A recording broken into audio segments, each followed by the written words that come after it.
বাংলাদেশের নির্বাহী সভাপতি হযরতুল আল্লাহ মাওলানা মুস্তাফা আজাদ। মাওলানা মুস্তাফা আজাদ সংক্ষিপ্ত গুরুত্বপূর্ণ বক্তব্য পেশ করছেন।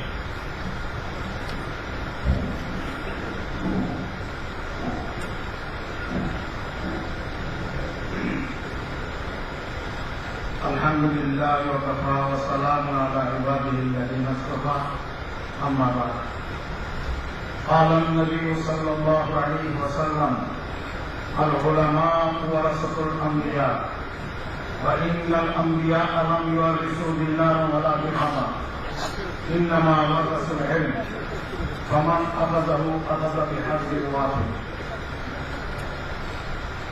علامہ শাইখুল হাদিস আজিজুল হক রহমতুল্লাহ আলাইহি স্মরণে আয়োজিত আজকের শাইখুল হাদিস কনফারেন্স এর সম্মানিত সভাপতি, মঞ্চে উপবিষ্ট ওলামায়ে কেরাম, রাজনৈতিক নেতৃবৃন্দ, বুদ্ধিজীবী, আমার অত্যন্ত শ্রদ্ধাভাজন ওলামায়ে কেরাম, ইসলাম প্রিয় মুসলমান এবং ছাত্রবৃন্দ, আমরা উস্তাদুল আসাতিজা বুখারী শরীফের বাংলা অনুবাদক হযরত মাওলানা আজিজুল হক রহমতুল্লাহ আলাইহির স্মরণ সভা, আলোচনা সভায় সকলে একত্রিত হয়েছি। হযরত মাওলানা আজিজুল হক রহমতুল্লাহ আলাইহি একটি ব্যক্তিমাত্র নন, তিনি একটি আদর্শ। আজিজুল হক রহমতুল্লাহ আলাইহি একটি ঐতিহ্য এবং প্রতিষ্ঠানের নাম। তিনি শুধু শিক্ষক উস্তাদ ছিলেন না, হাদিসের উস্তাদ ছিলেন না। আমরা তার জীবন যদি দেখি, একাধারে তিনি হাদিসের উস্তাদ, রাজনৈতিক সমস্যা সময় রাজনৈতিক দিক নির্দেশনা দানকারী, ঠিক তেমনি ভাবে বাতিলের মোকাবেলায় সফল প্রতিরোধকারী আল্লামা শাইখুল হাদিস রহমতুল্লাহ আলাইহি। স্বল্প সময়ের ভিতরে তার জীবনের আলোচনা করা সম্ভব নয়। এতটুকুনি আমি বলব, যখনই এই বাংলাদেশে সমস্যা সৃষ্টি হয়েছে, সেই সমস্যার সমাধানের জন্য হযরত মাওলানা শাইখুল হাদিস আল্লামা আজিজুল হক রহমতুল্লাহ আলাইহি সামনের কাতারে অগ্রসর হয়েছেন। 1976 সনে 25-26 ডিসেম্বর জমিয়ত উলামায়ে ইসলামের কনফারেন্সে হযরত মাওলানা শাইখুল হাদিস আজিজুল হক রহমতুল্লাহ আলাইহিকে সভাপতির আসন অলঙ্কৃত করার জন্য অনুরোধ করা হয়। জাতীয় পর্যায়ে জরুরি সময়ে হযরত মাওলানা আজিজুল হক রহমতুল্লাহ আলাইহি ঐতিহ্যবাহী সংগঠন উলামায়ে কেরামের জমিয়ত উলামায়ে ইসলাম বাংলাদেশের সভাপতির আসন অলঙ্কৃত করেছেন এবং 1976 থেকে নিয়ে 1980 ইংরেজি পর্যন্ত জমিয়ত উলামায়ে ইসলামের সভাপতির আসন থেকে সবসময় জরুরি গুরুত্বপূর্ণ সমস্যা সমাধানে বলিষ্ঠ ভূমিকা পালন করেছেন। হযরত হাফিজ হুজুর রহমতুল্লাহ আলাইহি যখন 81 সনের তওবার রাজনীতির ঘোষণা দিলেন, জমিয়ত উলামায়ে ইসলামের রাজনৈতিক সাইড বিলুপ্ত ঘোষণা করে হাফিজ হুজুরের তওবার রাজনীতিতে এক হয়ে আমরা জমিয়ত উলামায়ে ইসলামের সকলেই হাফিজ হুজুরের এই তওবার রাজনীতিতে অংশগ্রহণ করি। ওই সময় হযরত মাওলানা আজিজুল হক রহমতুল্লাহ আলাইহি হযরত হাফিজ হুজুরের আন্দোলনের সাথে যোগ দিয়েছেন। আমার সংক্ষিপ্ত সময়ের ভিতরে আমি যে কথা বলতে চাই, আজকে এই সংকট ঘন মুহূর্তে হযরত মাওলানা আজিজুল হক রহমতুল্লাহ আলাইহি রেখে যাওয়া কর্মসূচি যদি আমরা সঠিকভাবে বাস্তবায়ন করি, ওয়াতাসিমু বিহাবিল্লাহি ওয়া লা তাফাররাকু, আল্লাহ তাআলার রজ্জু কোরআন, তার একটা হাদিসকে যদি মজবুতভাবে ধারণ করি, ইনশাআল্লাহ আল্লামা আজিজুল হক রহমতুল্লাহ আলাইহি রেখে দেওয়া সম্পূর্ণ কাজ সুসম্পন্ন করা সম্ভব হবে।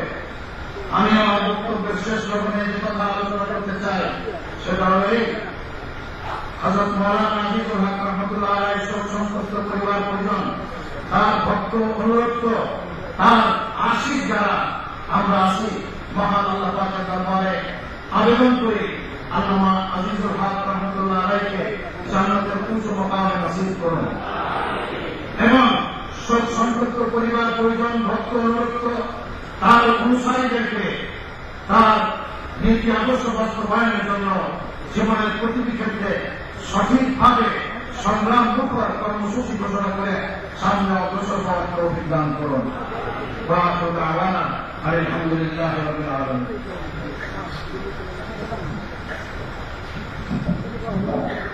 সম্মানিত উপস্থিতি, এবারে আপনাদের সামনে অত্যন্ত গুরুত্বপূর্ণ বক্তব্য পেশ করছেন সদর সাহেব রহমতুল্লাহ আলাইহি, সুযোগ্য সাহেবজাদা, বিশিষ্ট আলেম দ্বীন হাফেজ মাওলানা উমর আহমদ সাহেব।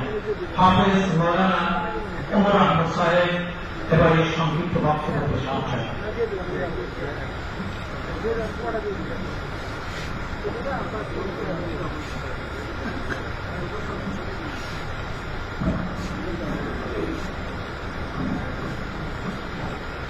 الحمد لله وكفى والسلام على عباده الذين اصطفى اما بعد. اعوذ بالله من الشيطان الرجيم. بسم الله الرحمن الرحيم. كنتم خير امه اخرجت للناس تأمرون بالمعروف وتنهون عن المنكر وتؤمنون بالله. كتب شيخ محمد بن محمد الحديث رحمه الله عليه في الصباح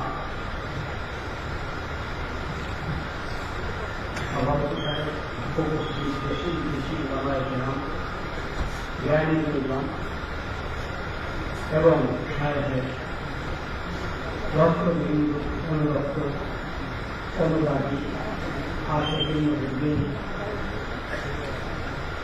আজকের এই মজলিসে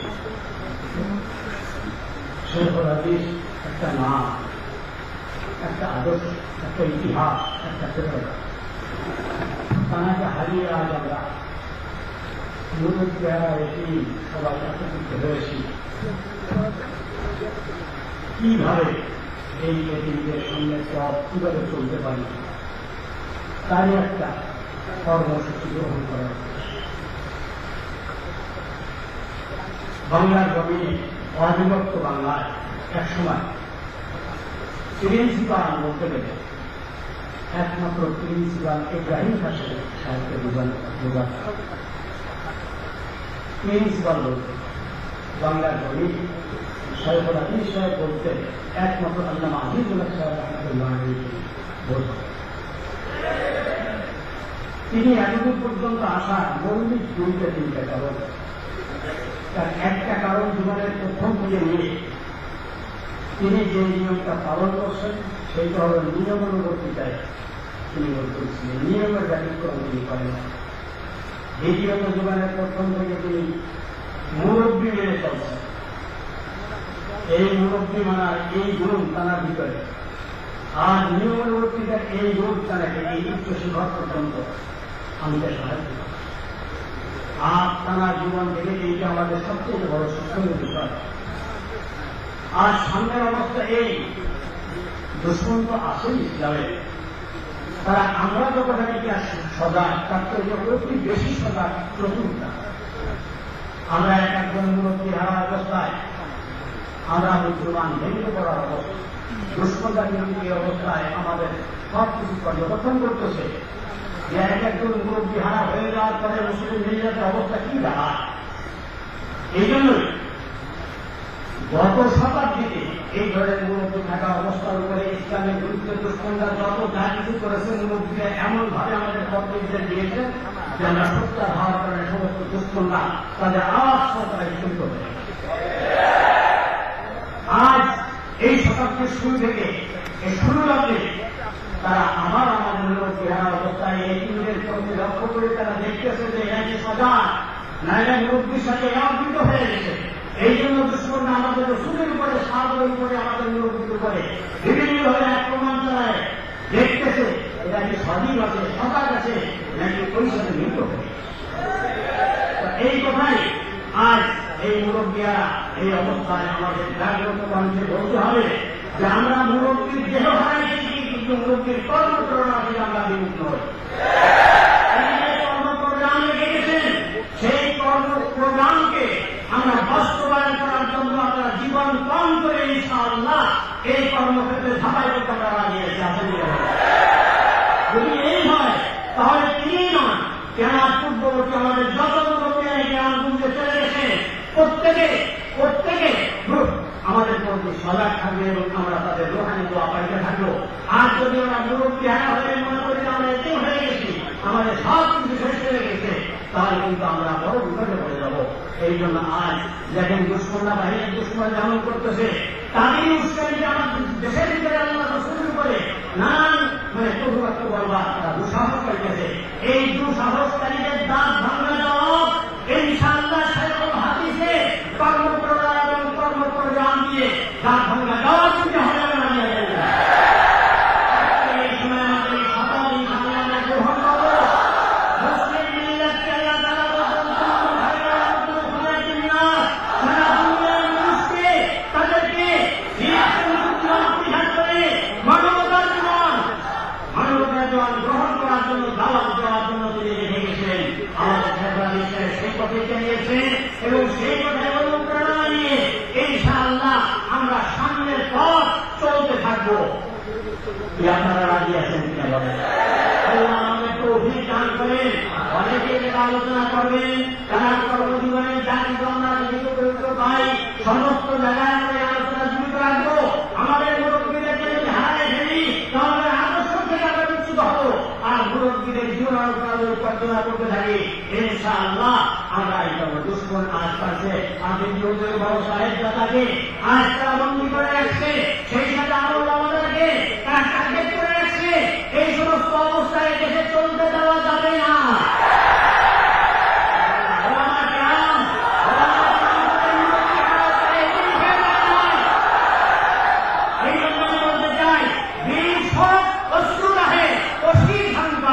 আমাদের সেই প্রোগ্রামে নেই চলতে হবে।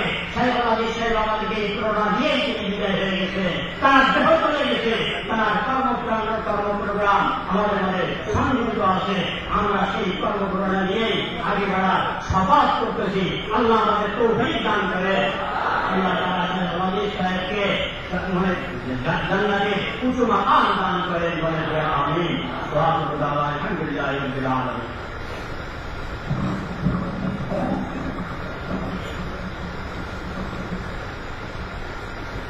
সংগ্রামী উপস্থিতি, আপনাদের সামনে অত্যন্ত গুরুত্বপূর্ণ বক্তব্য নিয়ে আসছেন শেখুল হাদিস রহমতুল্লাহ আলাইহি, সুযোগ্য সাহেবজাদা জামিয়া রহমানিয়া মাদ্রাসা হাদিসের উস্তাদ, রহমানী পেগামের সুদক্ষ সম্পাদক, প্রথম বর্তমান প্রজন্মের রাজপথে রওয়াবু আলেমদের মাধ্যমের প্রতীক জনাব মাওলানা মামুনুল হক, জনাব মাওলানা মামুনুল হক।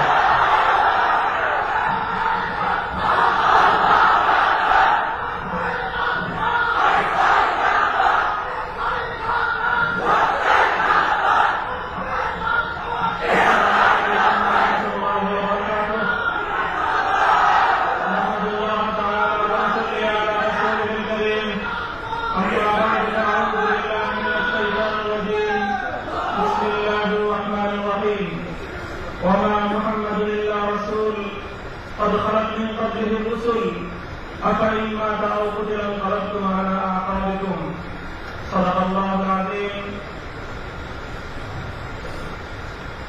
উপমহাদেশের অন্যতম শ্রেষ্ঠ হাদিস বিশারদ, শতাব্দীর সিংহপুরুষ শেখুল হাদিস আল্লামা আজিজুল হক রহমতুল্লাহ আলাইহির স্মরণে আয়োজিত আন্তর্জাতিক শেখুল হাদিস কনফারেন্সে উপস্থিত সম্মানিত সভাপতি, শেখুল হাদিসের হাফেজা সংগঠন বাংলাদেশ খেলাফত মজলিসের সংগ্রামী আমির প্রিন্সিপাল মাওলানা হাবিবুর রহমান, উপস্থিত খেলাফত মজলিসের সংগ্রামী অভিভাবক পরিষদের চেয়ারম্যান শাইখুল হাদিস হযরত মাওলানা আশরাফ আলী উপস্থিত দেশ বিদেশের আন্তর্জাতিক খ্যাতিসম্পন্ন ওলামায়ে কেরাম, রাজনৈতিক নেতৃবৃন্দ, সমগ্র শাইখুল হাদিসের আদর্শের অনুসারী দিনী ভাই ও বন্ধুগণ আমার,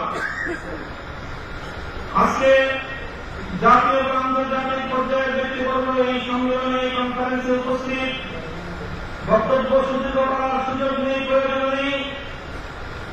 আমরা শুধু বলতে চাই, হযরত শাইখুল হাদিস সত্যিকার অর্থে বিংশ শতাব্দীতে সত্যিকার ওয়ারাসাতুল আম্বিয়ার এক মূর্ত প্রতীক ছিলেন। আমরা তার ব্যক্তি জীবনে লক্ষ্য করি, রাসূল আকরাম সাল্লাল্লাহু আলাইহি ওয়াসাল্লামের ব্যক্তি চরিত্রের যে সমাবেশ তার মধ্যে ঘটেছিল, তিনি একজন অমায়িক ব্যক্তি ছিলেন, নিরহংকার একজন মানুষ ছিলেন, সন্তানের জন্য তিনি ছিলেন আদর্শ পিতা, ভাইয়ের জন্য তিনি ছিলেন অত্যন্ত স্নেহময়ী, মমতাময়ী এক বড় ভাই। ব্যক্তি জীবন, পরিবার জীবন জীবন তিনি আদর্শের মূর্ত প্রতীক ছিলেন। ছাত্রদের জন্য এই বিংশ শতাব্দীতে সেই আমাদের পূর্বসূরি আসলাফদের সে কথা স্মরণ করিয়ে দেওয়ার মতো মমতাময়ী একজন শিক্ষক তিনি ছিলেন। জীবনের ক্ষেত্রে একজন দুঃশ্রেষ্ঠ লেখক, বক্তব্যের মধ্যে তিনি ছিলেন একজন জ্ঞানময়ী এবং মুখলেস একজন বক্তা। তার এই সকল পরিচয়গুলোর সঙ্গে সঙ্গে সমাবেশ ঘটেছিল সেই সিদ্দিকী চেতনা, আয়ান কুসুদ্দিন মানা হাই, আল্লাহ দিনের উপর আঘাত আসবে, শামসুল হক ফরিদপুরের মার সন্তান, শব্দুল আহমদ ইসমাইল রহমতুল্লাহ আলাইহির হকের সন্তান, হাফিজজি দক্ষিণ হস্ত আজিজুল হক বসে থাকবে, হতে পারে না। তাই তো আমরা দেখতে পাই এই বাংলাদেশে দীর্ঘ নিরবতাকে ভঙ্গ করে রাজপথে ইসলামপন্থীদের যে শোভাযাত্রা শুরু হয়েছিল, হযরত হাফিজজি হুজুর রহমতুল্লাহ আলাইহির খেলাফত আন্দোলন প্রতিষ্ঠার মধ্য দিয়ে হযরত হাফিজজি হুজুর রহমতুল্লাহ আলাইহির সেই খেলাফতের মহাযাত্রাকে মন্দির আকসা পর্যন্ত পৌঁছেছে 1989 সালের 8 ডিসেম্বর এই ইঞ্জিনিয়ারিং ইনস্টিটিউট থেকে শাইখুল হাদিসের বলিষ্ঠ কণ্ঠে ঘোষিত হয়েছিল বাংলাদেশ খেলাফত মজলিসের অগ্রযাত্রা। দীর্ঘ প্রায় 2 দশক শাইখুল হাদিস রহমতুল্লাহ আলাইহি খেলাফত মজলিসের নেতৃত্বের আসনে বসে এর নামকে ইসলামী আন্দোলনের এক অকুতোভয় নেতৃত্ব উপহার দিয়েছেন। সেই অগ্নিধারা দিনগুলোতে আমরা দেখতে পাই শাইখুল হাদিস কখনো ঘোষণা করতেছেন, আমার পূর্বপুরুষরা ব্রিটিশ বেনিয়ামদেরকে দাঁড়িয়ে এই উপমহাদেশকে আজাদী উপহার দিয়েছে, আবার তারা এনজিও করে সেই খেলাফতে এনজিও করে মানব সেবার চক্রান্ত জাল দিয়ে এদেশের স্বাধীনতাকে আবার তারা উচ্ছন্ন করতে চায়। শাইখুল হাদিসের সেদিন তার দীপ্ত কণ্ঠে ঘোষিত হয়েছিল, পূর্বপুরুষগণ যেভাবে ঢাকা পেটা করে 7 সমুদ্র 13 নদীর ওপরে তোমাদেরকে পাড়ি দিয়েছিলেন, আবার আমরা তোমাদেরকে এই উপমহাদেশের স্বাধীন বাংলাদেশের ভূমি থেকে, আমাদের এদেশের মাটি থেকে, ইসলামের ঘাঁটি থেকে তোমাদেরকে আবার বিতাড়িত করবো। আমরা শাইখুল হাদিসের দীপ্ত কণ্ঠে ঘোষণা শুনতে পাই, যখন হত্যা নবুওয়াতের বিরুদ্ধে ষড়যন্ত্র পরিচালিত হয়, হত্যা নবুওয়াতের কর্মসূচিকে বন্ধ করার ষড়যন্ত্র হয়, শাইখুল হাদিস তখন ঘোষণা দেন, লাশের মিছিলের উপর, লাশের মঞ্চের উপর দাঁড়িয়ে আজিজুল হক বক্তব্য করবে, হত্যা নবুওয়াতের বিরুদ্ধে, রাসূলুল্লাহ নবুওয়াতের বিরুদ্ধে ষড়যন্ত্রকে জোরদার করা হবে না।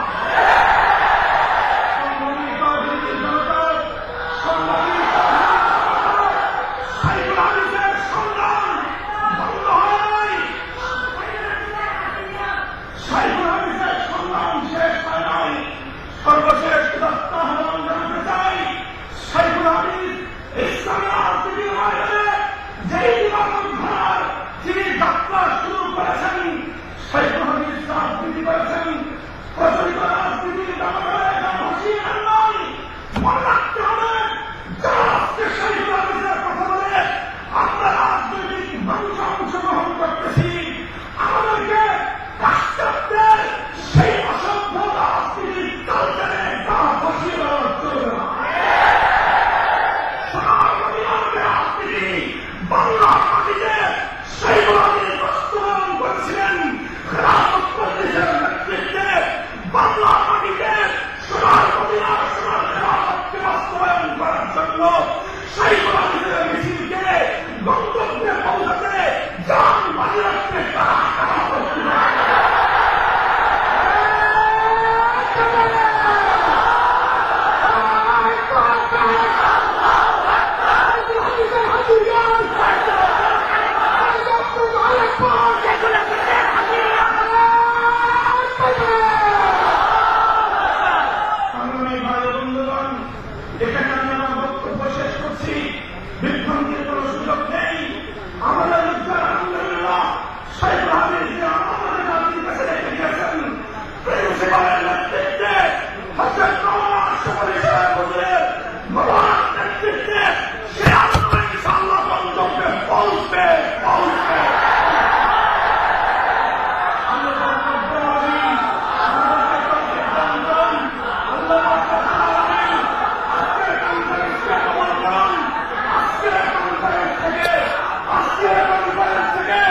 বাংলাদেশের বাতিল মতবাদীদেরকে পরিষ্কার ঘোষণা করে দিতে চাই, শাইখুল হাদিস মারা গেছেন, শাইখুল হাদিসের আদর্শ মারা নাই।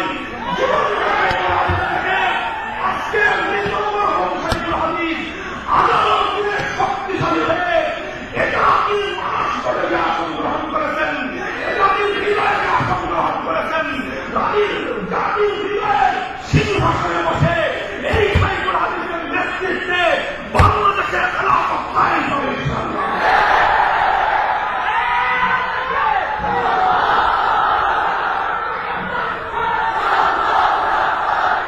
সম্মানিত উপস্থিতি,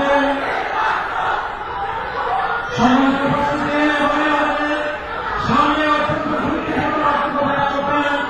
বসুন, আমাদের হাতে সময় কম। এবার আপনাদের সামনে অত্যন্ত গুরুত্বপূর্ণ সংক্ষিপ্ত বক্তব্য পেশ করছেন চিটাগাং থেকে আগত চট্টগ্রামের বিশিষ্ট আলিম মুফতি হাসান সাহেব।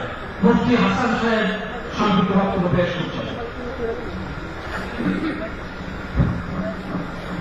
আসসালামু আলাইকুম ওয়া রাহমাতুল্লাহি ওয়া বারাকাতুহু।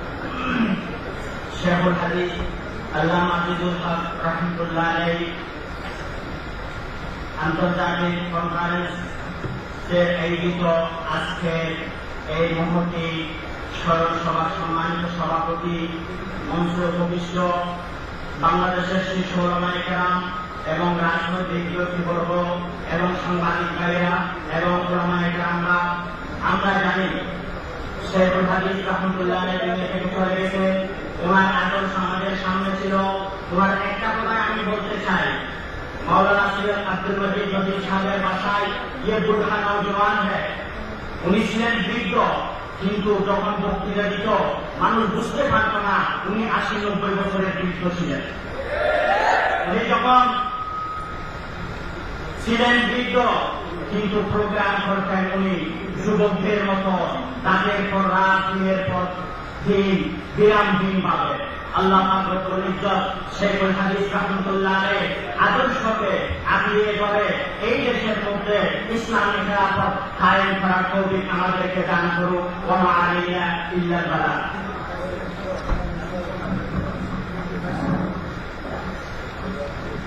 এবারে অত্যন্ত গুরুত্বপূর্ণ বক্তব্য পেশ করছেন জাতীয়তাবাদী দল বিএনপির কেন্দ্রীয় ভাইস চেয়ারম্যান, ঢাকা মহানগরীর সংগ্রামী সভাপতি, সাবেক মেয়র জনাব সাদেক হোসেন খোকা। জনাব সাদেক হোসেন খোকা সংক্ষিপ্ত গুরুত্বপূর্ণ বক্তব্য পেশ করছেন।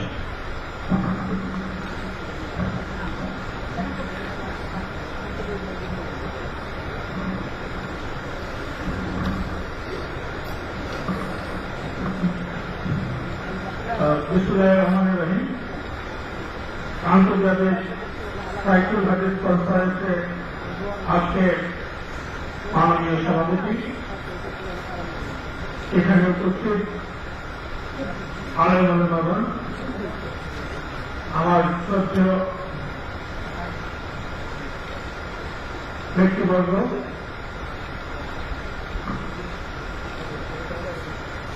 বিশেষ করে আজকে যার স্মরণ সভায় আমরা উপস্থিত হয়েছি, আমাদের প্রাণপ্রিয় সাইকুল হাদিস আল্লামা আজিজুল হক রহমতুল্লাহ স্মরণে আমাকে খেলাফত মজলিসের পক্ষ থেকে আমন্ত্রণ জানানো হয়। আমি ব্যক্তিগতভাবে খেলাফত মজলিস সহ এই কনফারেন্সের সাথে যারা সম্পৃক্ত আছেন তাদের সকলের কাছে কৃতজ্ঞতা জ্ঞাপন করছি। আমাদের সুযোগ হয়েছিল আল্লামা সাইকুল হাদিস আজিজুল হক সাহেবের সান্নিধ্যে যাবার।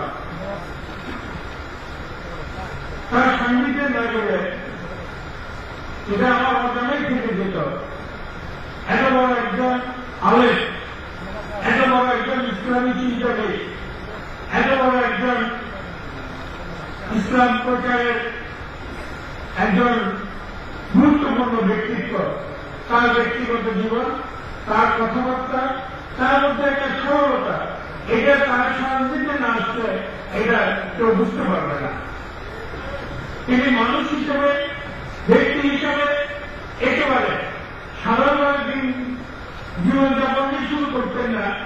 তার মধ্যে কোন অহংকার, কোন তিনি যে কিছু জানেন, তিনি যে একজন বড় নেতা হয়েছেন বা হাদিসের এত বড় একজন বিশারদ, এটা তার সামনে বসে কখনো এটা বোঝাই যেত না। তিনি এটা কখনো নিজের মধ্যে তিনি লালনও করতেন না।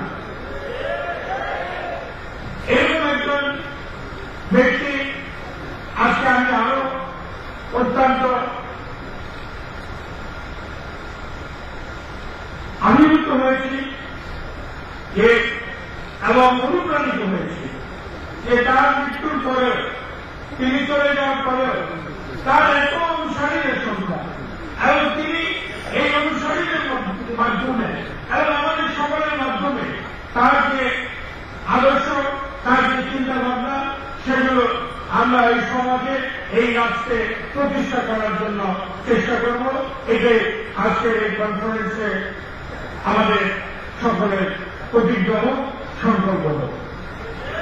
ইতিমধ্যে এখানে আলোচনা হয়েছে, আজকে এমন একটা সময় আমরা সাইকুল হাদিস কনফারেন্সে উপস্থিত হয়েছি যখন সারা পৃথিবীব্যাপী মুসলমানদের উপরে একটা অন্যায় হবে, তাদেরকে কোণঠাসা করা, তাদের সম্মান নষ্ট করা, নবীদের সম্মান নষ্ট করা, এই একটা বিশাল ষড়যন্ত্র চক্রান্ত এই পশ্চিমা, বিশেষ করে মার্কিন যুক্তরাষ্ট্রে বিভিন্ন ইহুদি কমিউনিটির পক্ষ থেকে আজকে সূচনা করা হচ্ছে। এই সময় আমাদের সকলেরই ঐক্যবদ্ধ হওয়া প্রয়োজন। সেটা মোকাবেলা করা, সেটাকে কার্যকর প্রতিরোধ করে তোলা আমাদের ইমানি দায়িত্ব বলে আমরা মনে করি।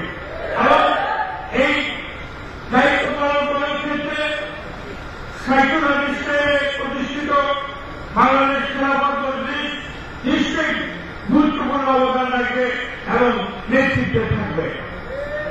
আমি বক্তব্য খুব দীর্ঘায়িত করতে চাই না, কারণ আমরা যারা খুব বেশি রাজনীতির সাথে সম্পৃক্ত, আমরা যখন এই ধরনের কোন সভা সমাবেশে সম্মেলনে যাই বা ইসলামের বুজুর্গ যারা আছেন তাদের কোন ওয়াজ মহফিলে কথাবার্তা শুনতে যাই, অত্যন্ত শ্রদ্ধা করে তাদের বক্তব্য শোনার চেষ্টা করি এবং সেখান থেকে কিছু জ্ঞান নিজের মধ্যে ধারণ করে নিজের ব্যক্তিগত জীবনে এবং রাজনৈতিক জীবনে সেটা কিভাবে অনুশীলন করা যায় সেটা সেই চিন্তা নিয়ে সেখানে মানে সেই আলোচনায় বা সেই মধ্যে বসে থাকার চেষ্টা করছে। আজকে সেই সব ব্যক্তিবর্গের সামনে আমি কোনো লম্বা বক্তৃতা দিব, আমার সেই বিশ্বতা নাই, আমি নিজে সেটা প্রয়োজন আছে বলে মনে করি না। তবে রাজনৈতিক কারণে সাইকোলজিস্ট সাহেবের সঙ্গে বিশেষ করে 96 থেকে 2001 সালের যে সময়টা গেছে, সেই সময় আমরা অনেক ঘনিষ্ঠভাবে কাজ করেছি। অনেক বড় বড় সভা সমাবেশ, বিশেষ করে কার্যকরী জোটে অন্যতম প্রতিষ্ঠাতা হিসেবে সাইকোলজিস্ট সাহেব সেই সময়কে সরকারের জুলুম এবং অনাচার, ইসলাম বিরোধী কার্যক্রম সবকিছুর বিরুদ্ধে তার যে কঠোর কঠিন এবং কার্যকর ভূমিকা ছিল সেটা আমরা প্রদর্শন করেছি। তার ফলে তার উপরে জুলুম নির্যাতন নেমে আসে, তাকে কারাগারে, শুধু তার নয় তার ছেলেদেরকে নিয়ে তাকে কারাগারে যেতে হয়েছিল। কিন্তু কোন চাকরির মুখে তাকে, তিনি বৃদ্ধ মানুষ, কারাগারে একাকি তাকে তার উজু করা, নামাজ পড়া, তার সে খাওয়া করা সবকিছুর দারুণ কষ্ট হচ্ছিল। এই কষ্টকে তিনি মেনে নিয়েছিলেন, কিন্তু তিনি নীতির সাথে কখনো তিনি আপোষ করেন নাই। এই একজন নিয়োজিত মানুষ এই বয়সে এরকম দৃঢ়তা দেখাতে পারে, এইরকম জুলুম নির্যাতনের মুখে তিনি কঠিনভাবে দাঁড়াতে পারে, এটা মানে আজকের যুগে অনেক অন্য কারোর কাছে থেকে, অনেক কাছ থেকে আমরা আশা করি না। আজকে আমি এই মোহাম্মদ আল্লামা সাইকুল হাদিস আর মাওলানা আব্দুল সাহেবের আত্মার মাগফিরাত কামনা করি। আমরা সকলে আল্লাহর কাছে ফরিয়াদ জানাই, আল্লাহ যেন তাকে বেহেশতে নসিব করেন, আল্লাহ যেন তাকে শান্তিতে রাখেন এবং তার যে অনুসারীরা আছেন, তার যে পথ তিনি আমাদের জন্য রেখে গেছেন, সেটা অনুসরণ করে ভবিষ্যতে আমরা কাঁধে কাঁধ নিয়ে চলার চেষ্টা করব এবং সেখানে তাকে প্রকৃত সম্মান দেখানো হবে। আপনারা সকলে ভালো থাকুন। আজকে এত বড় এই আয়োজন করার জন্য বাংলাদেশ খেলাফত মজলিসের সংগঠন এবং তার সাথে সম্পৃক্ত সবাইকে আমার অন্তরস্থল থেকে কৃতজ্ঞতা এবং ধন্যবাদ জানাই। আপনারা আপনাদের এই প্রচেষ্টা সফল হোক এই কামনা করে আপনার বক্তব্য আমি এখানে শেষ করতে চাই, সমাপ্তি ঘটাতে চাই। আপনারা সকলে ভালো থাকুন। আল্লাহ হাফেজ। বাংলাদেশ খেলাফত মজলিস জিন্দাবাদ। সাইকোলজিস্ট সাহেব আল্লাহ তাকে বেশ পরিচিত করুন।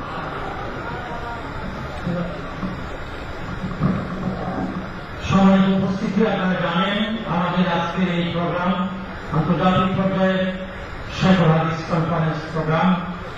ইতিমধ্যেই আমাদের মধ্যে যারা তশরিফ এনেছেন, হযরত আল্লাহ মাওলানা আতাউর রহমান ভারতের আসাম রাজ্যের পার্লামেন্ট মেম্বার, উপস্থিত আছেন মাওলানা সিদ্দিকুল্লাহ চৌধুরী, সভাপতি জমিয়ত উলামায়ে ইসলাম হিন্দ পশ্চিমবঙ্গ।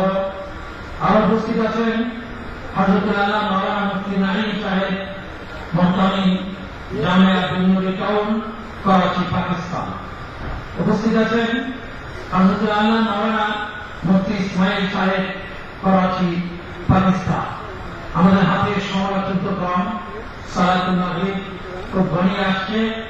এবারে আপনাদের সামনে গুরুত্বপূর্ণ সংক্ষিপ্ত আলোচনা পেশ করছেন হযরত আল্লাহ মাওলানা আব্দুল কুদ্দুস সাহেব, মুহতামিম জামিয়া আমাদিয়া ইমদাদুল উলুম, ফরিদাবাদ।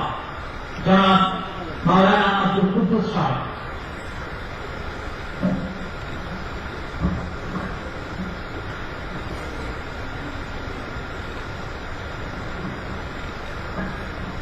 السلام عليكم ورحمة الله وبركاته. الحمد لله وكفى وسلام على عباده الذين اصطفى. أما بعد, আন্তর্জাতিক সাইকুল হাদিস কনফারেন্সের সম্মানিত সভাপতি এবং বাংলাদেশ, ইন্ডিয়া, পাকিস্তানের হযরত উলামায়ে কেরাম, মুআজ্জাল হামিদিন, আজকে যার স্মরণে আমরা এখানে একত্রিত হয়েছি, সাইকুল হাদিস রহমতুল্লাহ আলাইহি। সাইকুল হাদিস এটা একটা লকব, লকবের যে একটা ওজন এই ওজনটাকে গ্রহণ করার মতো একমাত্র আল্লাহ পাক আব্দুল হক রহমতুল্লাহ আলাইহি অভিজ্ঞতা দান করছিলেন। যার কারণে শাইখুল হাদিস বলতে বাংলাদেশে যদিও কয়েক শত শাইখুল হাদিস আছে, কিন্তু শাইখুল হাদিস বললে প্রথমেই সকলের মন এতদিন পর্যন্ত শাইখুল হাদিস আল্লামা আব্দুল হক রহমতুল্লাহ আলাইহির দিকে আমাদের মন রয়েছে।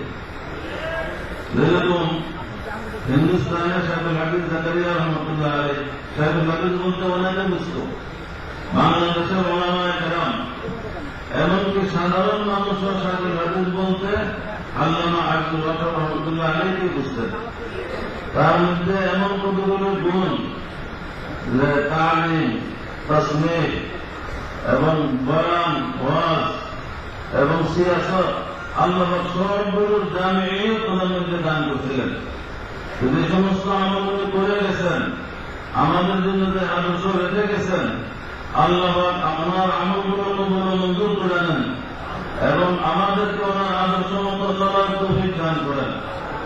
ওনার অনেক মজলিসে আমি শরীক হয়েছি। ওনার ইলমি যৌক এবং তালিমি যৌক সম্পর্কে একটা কথা বলে আমি শেষ করব। 1978 সালে যশোর রেজিস্ট্রেশন মাদ্রাসায় তখন আমি উস্তাদ ছিলাম। হযরত শাইখুল হাদিস রহমতুল্লাহ আলাইহি এখানে প্রোগ্রামে গেছিলেন। যশোর রেজিস্ট্রেশন মাদ্রাসার মুহতামিম হযরত মাওলানা আবুল হাসান যশোরী রহমতুল্লাহ আলাইহি শাইখুল হাদিস রহমতুল্লাহ আলাইহিকে অনুরোধ করছিলেন যে আসাদায়ে কেরামকে কিছু নসিহত করার জন্য। উনি খুব সরলতার সাথে এমন এক নসিহত পেশ করলেন যে আসাদায়ে কেরাম যাতে কিতাব মুতালা করে, মুতালা ব্যতীত যাতে কোনো কিতাব না পড়ায়, এটার জন্য উনি একটা বাক্য বলছিলেন, আমি কোন মুরব্বী থেকে পর্যন্ত শুনি নাই। উনি বলছিলেন যে বর্তমানে তলবে ইলমের যোগ্যতা কম, ধ্যান দেওয়া কম, লেখাপড়া মনোযোগী কম। এই জন্য উস্তাদরা অনেকে মনে করেন যে আমি মুতালা ব্যতীত পড়াইলেও কোনো অসুবিধা হবে না। উনি আমাদেরকে বলছিলেন যে এই কথা আপনাদের স্মরণ রাখতে হবে। বর্তমান জমানার তলবে ইলম যদিও তাদের ধ্যান দেওয়া কম, লেখাপড়া মনোযোগী কম, কিন্তু বর্তমান জমানার তলবে ইলমরা আগেকার জমানার মুতাকাদ্দিমিন থেকে এক জিনিসের মধ্যে তারা ফজিলত নিয়ে গেছে। আমার কথা আপনি জানেন কোন জিনিসের মধ্যে ফজিলত নিয়ে গেছে? তখন হযরত শাইখুল হাদিস রহমতুল্লাহ আলাইহি বললেন যে কোন উস্তাদ ভালোভাবে পড়াইতে পারে, কোন উস্তাদ কিতাব বুঝছে নাকি বুঝে নাই, এটা নির্বাচন করার মধ্যে আগের জমানার মুতাকাদ্দিমিন বড় বড় উলামায়ে কেরামের যোগ্যতা রাখে নাই, বর্তমান জমানার তলবে ইলমরা বাছনি করার মধ্যে যোগ্যতা রাখে। এই জন্য যদি আপনারা মুতালা ব্যতীত করান, তলবে ইলমরা হয়তো সবাইকে কিছু বলবে না, কিন্তু পরে তাদের পরস্পর আলোচনার মধ্যে কোন উস্তাদ কিতাব বুঝছে, কোন উস্তাদ কিতাব বুঝে নাই, কোন উস্তাদ কিতাব মুতালা করছে, কে মুতালা করে নাই, তারা এমন ভাবে পার্থক্য করে মানে নম্বর লাগাইতে পারে যে আগের জন্য আমরা বিভিন্ন হইতে পারে না। এই জন্য ওনার যে মোতালার যে একটা যোগ এবং বয়ান বড় খুব কঠিন কোন একটা মজমুন, খুব কঠিন কোন একটা মশলা এত সহজভাবে বয়ান করতে পারছেন যে এটা মধ্যে দিয়েছিলেন।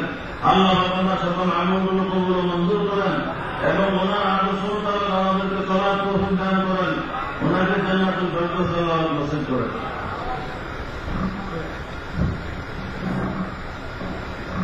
সম্মানিত উপস্থিতি, এবার অত্যন্ত গুরুত্বপূর্ণ সংক্ষিপ্ত আলোচনা পেশ করছেন হযরতুল আল্লাহ উস্তাদুল আসাতিজা শাইখুল হাদিস হযরত মাওলানা নূর হোসেন কাসমি সাহেব, প্রিন্সিপাল ও শাইখুল হাদিস জামিয়া মাদানিয়া বালিকারা মাদ্রাসা, জামিয়া মাদানিয়া বালিকারা মাদ্রাসার শাইখুল হাদিস প্রিন্সিপাল নূর হোসেন কাসমি সাহেব।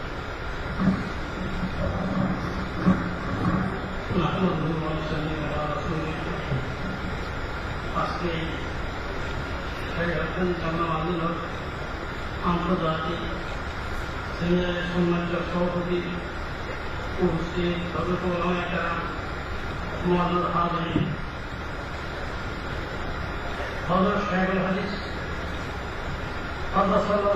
ছিলেন হযরত শেখ মুজিবুর জামানী, হযরত শেখ মুজিবের বিশেষ ছাত্র, আল্লামা শিবলি আহমদ সুহরি আমার বিশেষ ছাত্র ছিলেন এবং আল্লামা শিবলি ওসমানকে বলা হইত তিনি কাসেমের স্বামী হযরত হুজুর ইসলাম কাসেম নানকের উলুমের মহাফেজ সাহেব বলা হইত না। আল্লামা শিবলি ওসমানীকে হযরত নানকের উলুমের সাহেব বলা হইত। হযরত শেখুল হাদিস, হযরত নানকের উলুম, হযরত শেখুল হিন্দ এবং আল্লামা শিবলি ওসমানীর মাধ্যমে তিনি এই আমল বহন করেছেন এবং ওই আমল তিনি সারা জীবন পালন করেছেন এবং সেই বুখারী শরীফের বাংলা অনুবাদ থেকে আরম্ভ করে এই দেশের এই জগতে তিনি অবদান রেখেছেন সেটা বলার অপেক্ষা না। এটা মৌলিকভাবে এসে আকারে এসে এই আমাদেরকে তিনি যথাযথভাবে সংরক্ষণ করেছেন। এটা হল ওনার সবচেয়ে বড় পরিচয়। হযরত শেখুল হাদিস আল্লামা আব্দুর সাহেবকে আল্লাহ বহু গুণে গুণান্বিত করেছেন।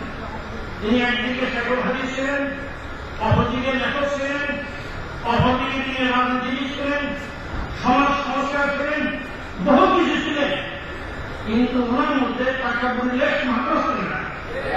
টাকার দালাল যাদের যে বাস্তব নমুনা ছিলেন তিনি মৌলিকভাবে তাওয়াজুর মুদাসসিম ছিলেন। ওনার মধ্যে আত্মনির্ভরতার প্রেরণা কাজ ছিল না। ওনার অন্তর্দাস ছিল মুভেটাই ছিল। উনি ফাঁসিদার ছিলেন না, উনি অত্যন্ত হাস্য ছিলেন। ওনার তারক মারানোর উদ্দেশ্য ছিল বড় অপেক্ষা রাখে না। আল্লাহ আপনাকে বহু গুণে গুণান্বিত করেছেন। আজকে প্রয়োজন হযরত শেখুল হাদিস তিনি যে নমুনা পেশ করেছেন সেই নমুনাকে লালন করে আজকে সমস্ত সত্যিকে যদি নির্দেশন দিতে পারি তাহলে আমাদের সমাজ সর্বপ্রকারের অন্যায় বিচারকে রক্ষা হবে। আজকে আমাদের সমাজ সত্যিকে যদি নির্দেশনা পাবে। আজকে প্রয়োজন হযরত শেখুল হাদিস রাসূলের এই আমানতের যথাযথ হেফাজত করা এবং আমাদের হেজাব কাজগুলোকে সংরক্ষণ করে জাতি জীবনে রাজনীতি অঙ্গনে এই জগতে সর্বক্ষেত্রে হযরতের এই আমানতের হেফাজত করা এবং সমাজের সার্বিক উন্নয়নের জন্য কাজ করা, এটা হলো আজকে আমাদের করণীয়। আল্লাহ পাক হযরত শেখুল হাদিসকে জান্নাতুল ফেরদৌস দান করুন, ওনার কবরের মধ্যে কঠোর করবেন। আমাদের সকল ভাইকে হযরতের আদর্শ মোতাবেক তৌফিক দান করেন। আলহামদুলিল্লাহ রাব্বিল আলামিন।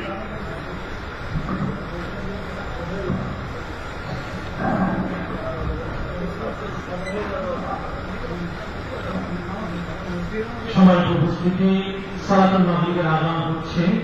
আমরা এখানে দিকে যাচ্ছি।